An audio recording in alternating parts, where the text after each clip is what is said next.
One of the Society's advocacy priorities for 2019 is to reduce incidences of lung cancer in the United States. Toward that end, there are 4 pieces of legislation that we're hoping you will take to your legislators and ask them to co-sponsor. They are the Women and Lung Cancer Research and Preventative Services Act, which would increase research into and public awareness of lung cancer in women. The Ban Smoking at VA Facilities Act, which would ban indoor and outdoor smoking centers on VA campuses. The Reducing Youth Tobacco Epidemic Act, a comprehensive bill in the House that would help prevent young people from becoming addicted to nicotine. And the Tobacco to 21 Act, a bill in the Senate that would raise the tobacco purchase age to 21 across the United States.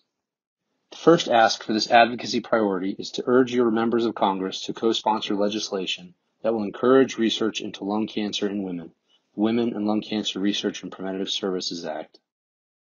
The current rates of lung cancer in women are dire. An average of 193 women die each day of lung cancer, 1 every 7 minutes.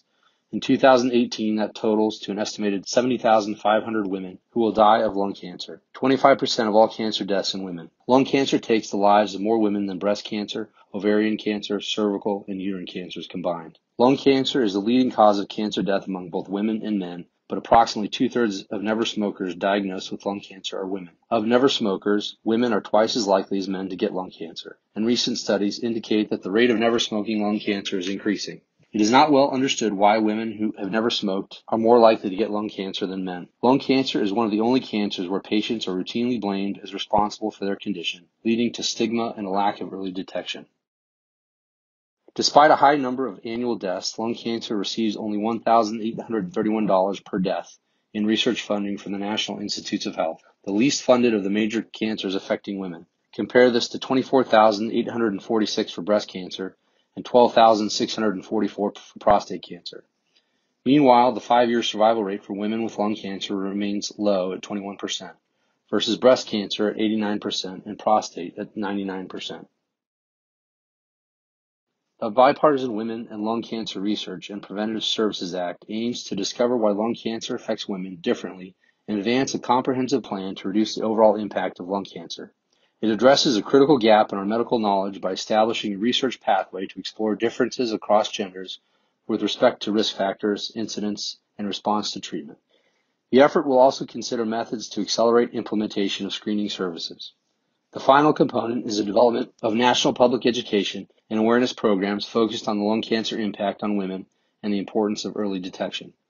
The bill requires a study and report be conducted by the Secretary of Health and Human Services in consultation with the Secretary of Defense and Secretary of Veterans Affairs. The final interagency study will include a comprehensive report on the outcomes of previous research and knowledge gaps related to women and lung cancer, specific recommendations for an interagency research program that would eliminate knowledge gaps in research, evaluate environmental and genomic factors that may be related to the etiology of lung cancer in women, and foster advances in imaging technology to improve risk assessment, diagnosis, treatment, and prevention. Recommendations for the development of a national cancer screening strategy with sufficient resources to expand access to screening, particularly among underserved populations. And finally, recommendations for the development of a national public education and awareness campaign on women and lung cancer and the importance of early detection. As physicians and specifically cardiothoracic surgeons, many of us work hard to save patients from lung cancer every day. The Women and Lung Cancer Research and Preventative Services Act is a positive step in the battle against this disease. Senator Marco Rubio, who is an original co-sponsor, said, "Despite the significant impact of lung cancer on women across the country, there is a lack of research on this terrible disease and its disproportionate effect on women, particularly those who are non-smokers. This bill is a positive step in the battle against lung cancer and will encourage additional research to develop better prevention and treatment tools. I hope you will join other STS members in asking your legislators to co-sponsor this important bill." Thank you.